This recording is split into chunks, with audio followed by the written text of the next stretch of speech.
ఏంటంటే మేము day watchman night వాచ్మెన్లని పిల్లలకి మేము చాలా డే ఒకరు చూసుకోవడము, నైట్ ఒకరు చూసుకోవడము, వంట వాళ్ళు తల్లిలాగా వండి పెట్టడము, స్వీపర్గా అన్నీ ఊడ్చి చేయడము అలాంటివి చేస్తారు.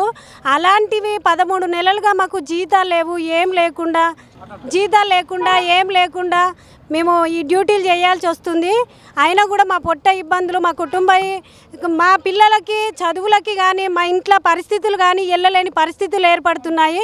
13 నెలలుగా జీతం ఆపడం జరిగింది. అందరికీ వేతనాలు చెల్లించినట్టే 60వ నెంబర్ జియో ప్రకారంగా మాకు వేతనాలు చెల్లిస్తూ మాకు ఈఎస్ఐ పిఎఫ్ కట్ కావాలని మేమందరం కోరుకుంటున్నాం. అందుకే ధర్నా కూడా చేస్తున్నాము. మాకు వీటన్నిటికీ ఆ పైన అధికారులందరూ మాకు సపోర్ట్ చేయాలని కోరుకుంటున్నాం. వాళ్ళకి అందరికీ వంట చేసి పెడుతున్నాం. తల్లిదండ్రులు ఎక్కడ ఉండరో మేమే అమ్మలు, వాళ్ళకు నాన్నగారు అన్నీ అవుతున్నాం. మాకు వంట చేసి 4 గంటలకు వచ్చి వంట చేసి పెడితే మాకు వేతనాలు లేవు. మా పిల్లల పరిస్థితి ఏంది, మా ఇంట్లో కిరాయాలు ఏంది సార్, మాకు ఇట్లా ఉంది. ఇంత పరిస్థితి చేస్తుండరు. 13 నెలల జీతాలు లేక పట్టించుకుంటలేదు సార్. గవర్నమెంట్ పట్టించుకుంటలేదు. మాకైతే సచ్చే అవి ఇంటి రెంట్ కట్టక మేము సస్తున్నాం. జీతం ఎంత లేదు 13 నెలలు సార్. 9,000 ఇచ్చేది సార్. అప్పుడు ఇచ్చిండ్రు, నిరుడు ఇచ్చిండ్రు 5,000 9,000 ఇచ్చిండ్రు. కానీ ఇప్పుడైతే లేదు. 13 నెలల జీతం లేదు. ఏమైనా హాస్టల్లో తింటున్నాం. మా పిల్లలకైతే ఇంత తీసుకుపోతున్నాం. అన్నం తీసుకుపోయి పెడుతున్నాం. వంట చేస్తా నేను బాయ్స్ హాస్టల్ వేసి బాయ్స్ హాస్టల్లో వంట చేస్తాం.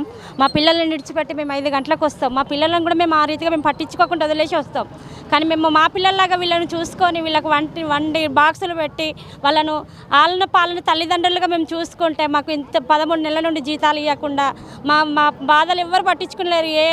ఎవరు వచ్చినా ఏ ఆఫీసర్కి వచ్చినా మా బాధలు మేము చెప్పుకుంటున్నాం. ఎవరు మా విని విడిచిపెడుతున్నారు. కానీ ఎవరు పట్టించుకొని మాకు జీతాలు మాత్రం ఇచ్చేలాగా చేస్తలేరు. మా జీతాలు మాకు 13 నెలల నుండి జీతాలు లేవు. మేము ఎంతో కష్టపడుతున్నాం. రోడ్ల మీద పడే పరిస్థితి వచ్చింది. మా ఇంటి సామాన్లు కూడా రోడ్ల మీద వేసే పరిస్థితి మాకు వచ్చింది. మా పిల్లలకు ఫీజులు కూడా కట్టలేక మా పిల్లలు కూడా ఇండ్లల్లో ఉంటున్నారు. మాకు త్వరగా మాకు జీతాలు వేయాలని గవర్నమెంట్ కోరుకుంటున్నాం. మా డిమాండ్ మా జీతాలు మాకు అమలు చేయాలి. మాకు జీవో నెంబర్ అమలు చేయాలి. మాకు జీతాలు మాకు వేయాలి. మాకు ఈఎస్ఐ పిఎఫ్లు కూడా మాకు ఏమీ లేవు. మాకు అవి కూడా రావాలి. దయచేసి జీవో నెంబర్ ఇవ్వాలి. మేము నైట్ వాచ్మెన్లో పిల్లలకు కాపలా ఉంటాం. కడుపు నొచ్చినా ఏళ్ళు నొచ్చినా ఒక గోళీలు ఇచ్చుడు, దావకంలోకి తీసుకుపోడు, అన్నం పెట్టుడు, వాళ్ళకు ఎట్టి చాకరీ చేసుడు. దళిత పిల్లలు అంటే మమ్మల్ని ఎవరు గుర్తించలేరు. ఎస్టీ ఎస్సీ వాళ్ళ పిల్లలు మేము వాళ్ళ కన్న తల్లులలాగా మేము అన్ని సేవలు చేస్తున్నాం. మమ్మల్ని మేడాలు గుర్తించలేరు, మా పై ఆఫీసర్లు గుర్తించలేరు, మా డీడీ మేడాలు గుర్తించలేరు. మాకు ఒక ఆధారం అంటూ లేదు.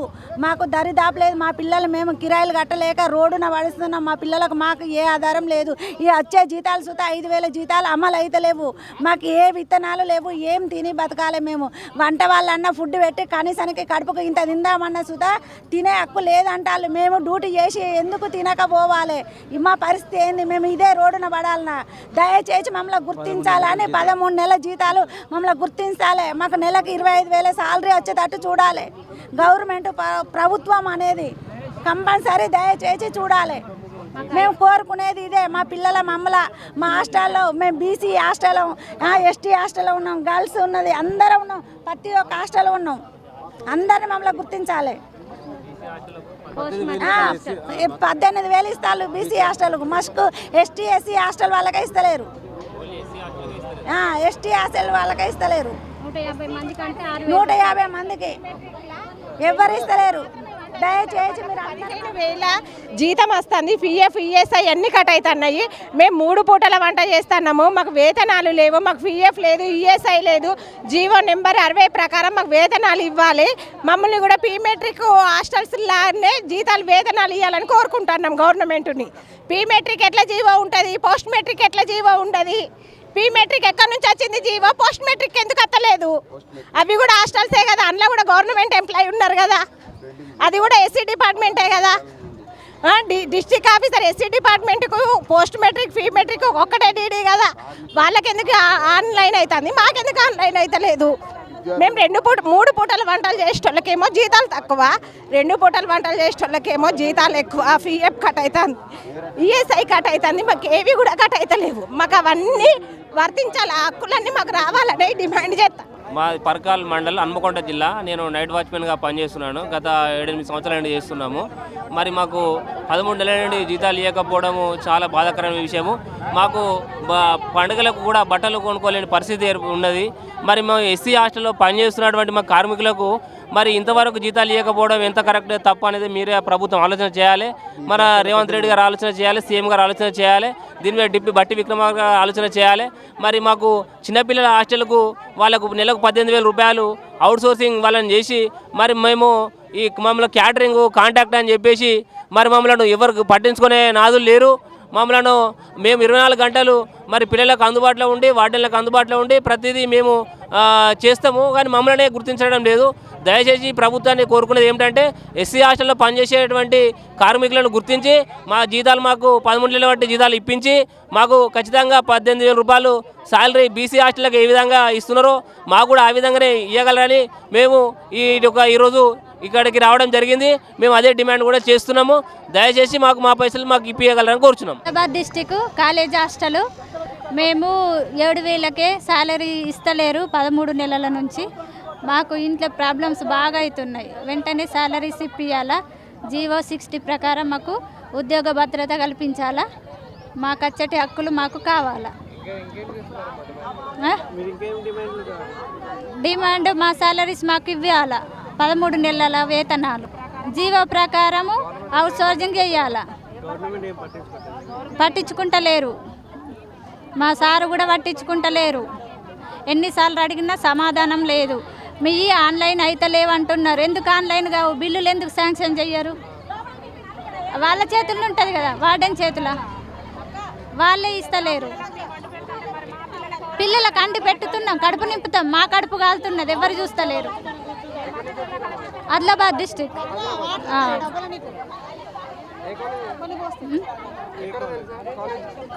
KRK college, KRK hostel. Salaries లేవు, 13 నెలల వేతనాలు లేవు. మళ్ళా ఉంటే ఉండండి, లేకుంటే లేదు, ఇబ్బంది అయితే వెళ్ళిపోవచ్చు అంటారు. ఉద్యోగ భద్రత కూడా లేదు మాకు. వంట చేస్తాం, ఇద్దరం ఉన్నాం, 120 పిల్లలు ఉన్నారు. మాది రామారావు ఎస్సీ హాస్టల్. మాకు 13 నెలలుగా జీతాలు రావట్లేవు. మేము అప్పులు సప్పులు వేసుకొని తింటాను. మేము మంది పిల్లలకు వండి పెడతాం. మా పిల్లగాళ్ళకు హాస్టల్లో వేస్తే మా పిల్లలకు మాత్రం ఫుడ్ పెట్టట్లేరు, ఎగ్జామ్ పెట్టట్లేరు. మా పిల్లల కోసం మేము పనిచేస్తున్నాం, అయినా కూడా మా సాలరీ మాకు ఇవ్వట్లేరు. మా సాలరీ మాకు జియో ప్రకారం మా జీతాలు మాకు రావాలి, అంతే. మా డిమాండ్ జియో ప్రకారం 15,000 జీవో నెంబర్ ఏం లేవు. ఈఎఫ్ఎఫ్ కావాలా, మాకు సంతకాలు పెట్టడం రావాలా, రిజిస్టర్ కావాలా, సంతకాలు పెట్టడానికి అది కావాలా, మా జియో అది కావాలి, అన్నీ కావాలా. మాకు రిజిస్టర్లో సంతకం లేదు. మాకు చేస్తానమంటే పని చేస్తానమంటే మాకు ఏ ఆధారం లేదు. మాకు అన్ని ఆధారాలు గల పలాని కాడ పని చేస్తానమన్న ఆధారం మాకు కావాలి. ఇంతమంది పని చేస్తాను, ఇద్దరు పని అయినా వర్కర్ లేకపోయినా మా దగ్గర కుక్కు లేదు, వాచ్మెన్ లేరు. 13 నెలల సంది జీతం పడట్లేదు మాకు. 13 నెలల సంది అడుగుతుంటే పెడతాయి అంటారు. ఇవాళ సోమవారం అన్నారు, సోమవారం లేదు, ఏం లేదు. వారం రోజులు అన్నారు, వారం రోజులు 10 రోజులు అయినప్పుడు జీతాలు లేవు. మా పిల్లగాళ్ళకి అన్నం లేక హాస్టల్లో ఉంటే బాబు పంపించేసిర్రు. మా పిల్లగాడికి అన్నం లేదు. మరి మీరు వేరే స్టూడెంట్కి మేము పెడతాను, మరి మా పిల్లలకి ఎవరు పెట్టాలి? మరి భోజనం మా పిల్లల కోసమే కదా మేము పనిచేసేది. మా పిల్లలు మేము ఏం చేసుకోవాలి? మరి అప్పులు వేసుకొని పెట్టుకుంటున్నాం. మా డబ్బులు మాకు రావాలా, జీవో ప్రకారం మా జీతాలు మాకు వేయాలి. మాకు శిక్షలు ఇప్పుడు ఏమని వాళ్ళు చెప్తారో ఆ జీవో ప్రకారం మాకు జీతాలు కావాలా, సిఎఫ్పిఎఫ్ కటింగ్ కావాలా. మాకు నెలకు వచ్చి 3 లీవులు ఖచ్చితంగా కావాలా. మాకే నెల మొత్తం డ్యూటీలు చేయించుకుంటారు, డ్యూటీకి నెలకు 3 లీవులు మాకు ఖచ్చితంగా కావాల్సిందే. లేడీస్ కాబట్టి ఎన్నో ప్రాబ్లమ్స్ ఉంటాయి, ఏ ప్రాబ్లమ్స్ లీవ్ ఇస్తలేరు. మాకు నెలకు 3 లీవులు కావాలా, 15,000 జీతం కావాలా, జీవో ప్రకారం వేయాలా. రిజిస్టర్ కూడా సంతకాలు కూడా కావాలి. మాకు సిఎఫ్పిఎఫ్ కటింగ్ కావాలి. మాకు 13 నెలలకెళ్ళి జీతాలు లేవు. మా జీతాలు మాకు వేయాలి, మాకు జీతాలు పెంచాలి. మాకు చాలా ప్రాబ్లంలు ఉన్నాం. మా పిల్లలు హాస్టల్లో ఉంటారు, ఫీజులు కట్టుకోవడానికి డబ్బులు లేవు. మాకు చాలా ఇబ్బంది అవుతుంది. మా జీతాలు మాకు అందజేయాలి తొందరగా, అందుకే ఈ ధర్నా చేస్తున్నాం మేము. 13 నెలలుగా పెండింగ్ లో ఉన్న జీతాలను వెంటనే కార్మికులకు 13 నెలలుగా పెండింగ్ లో ఉన్న జీతాలను వెంటనే